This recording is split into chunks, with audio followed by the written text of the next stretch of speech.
All my single ladies, all my single ladies, all my single ladies, now put your hands up, up. Hey guys, what's up? That was a pretty cool intro there.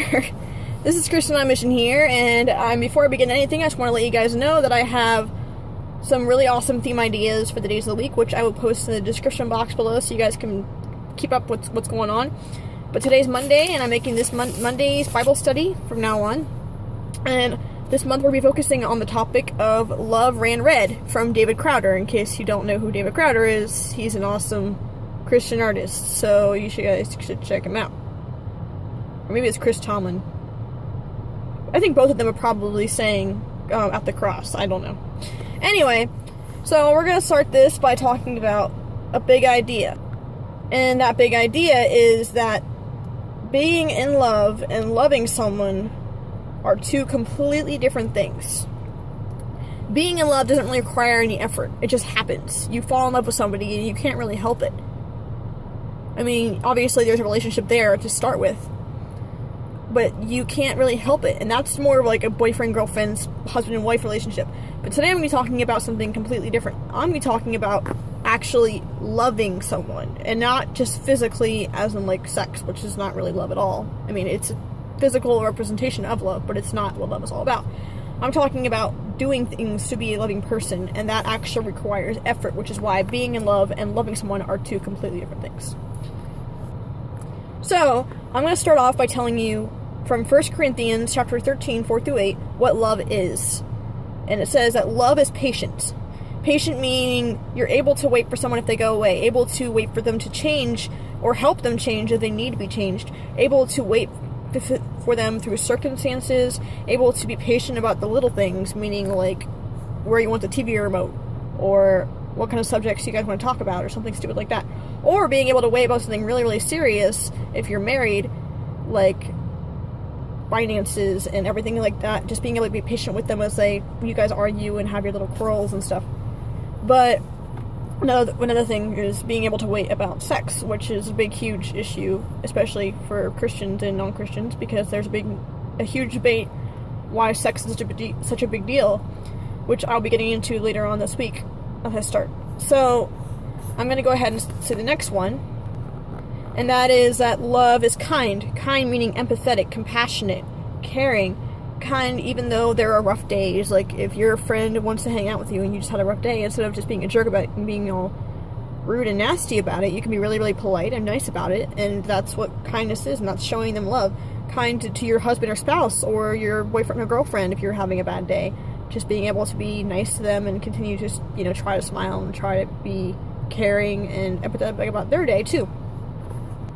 I also want to point out that kindness has its limits. In a way, meaning that you don't have to be nasty about it, but you don't have to be accepting and just like agreeing with everybody to be kind at all. I mean, you can have a decent debate without being a jerk about it.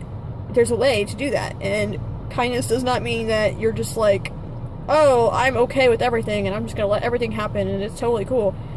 Being kind in a way meaning that you're not going to hurt the person. You can educate them the best you can if you think they're wrong, but you're not going to hurt their feelings. You're not going to make them feel like they're less than you or anything like that. Which brings me to my third point in how to love, and that's love rejoices with truth. Meaning that love is not found in sin, sexual immorality. It's not found in impure things. It's not found in anything that's not righteous and good. God is love, and God is righteous and good, therefore love is good and righteous, and it's not found in impure things. Love protects, meaning sacrifice, keeping one's well-being over your own, keeping one's interests over your own, being able to protect the person emotionally, protect the person physically from danger, being able to be that strong, helpful person to protect them from anything bad that makes them feel horrible or just hurts them. Love trusts, meaning that you're able to not necessarily just trust a person as an individual, but you're willing to trust them as if you're married, with your finances, with your house, with your kids in the future. That's just if you're married. As friends, it's more trusting that your friend's going to be loyal to you, and that if you tell your friends stuff and if you ask your friends to do things, you can depend on them to do those things with you or for you. But you don't want to depend on them too much, and they want to be able to do the same thing with you, right? That's the way a relationship works. It goes back and forth. It goes both ways. Love always hopes, keeping a positive attitude, even in the roughest times in a relationship, whether it be just friends or marriage or boyfriend-girlfriend kind of relationship. You have a positive outlook for the future. You can believe your relationship will get better. You can grow in your relationship. You can hold firmly to the hope that you can keep your relationship strong. And you can find happiness and hope and comfort in the most difficult times together. Which brings me into the other one, which is perseveres. Love can get through hell in a handbasket, and it's able to stand through trials. It's able to stand through temptations and quarrels, and it finds solutions in difficult times. That's what love does. When you really, really care for someone, you are able together to find those solutions and deal with those tough times and stand in those trials together because you love and care for that person. And like I said, love is completely different from being in love. Being in love is more something it just happens. You don't really do it. It just happens. And loving someone is something you can do with really anyone, and you're supposed to do it with everyone because Jesus told us we are to love one another as he has loved us. Okay, so now I told you things that love does. I'm going to tell you things that love does not. Love does not envy. Now, there's a limit. If you're married to someone and they're cheating on you, well, obviously you're going to be upset and you're going to be really mad that they did that, and you're going to be envious of the person that's cheating with them.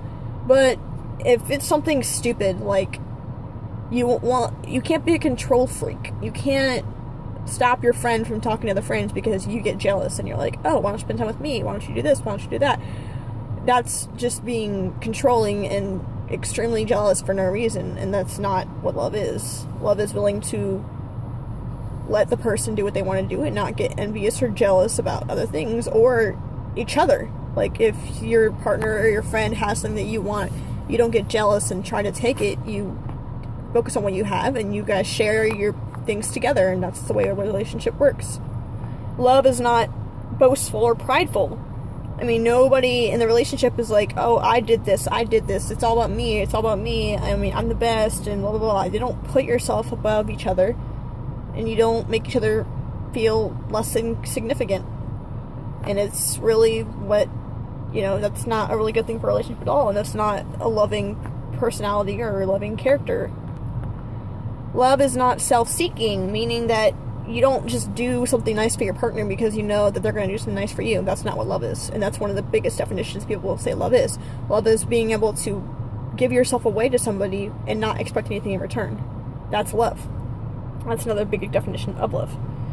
And love is not also just thinking about yourself and thinking about what you want and not thinking what your friend or your partner wants. You're not supposed to do that. You're supposed to be considering both sides of the relationship, what your partner wants and what you want, and that's what love is. Love does not dishonor others, meaning it doesn't put others down or embarrass them. You don't do anything to purposely hurt your partner in any way. You don't try to hurt your friends in any way. That's not a loving attitude.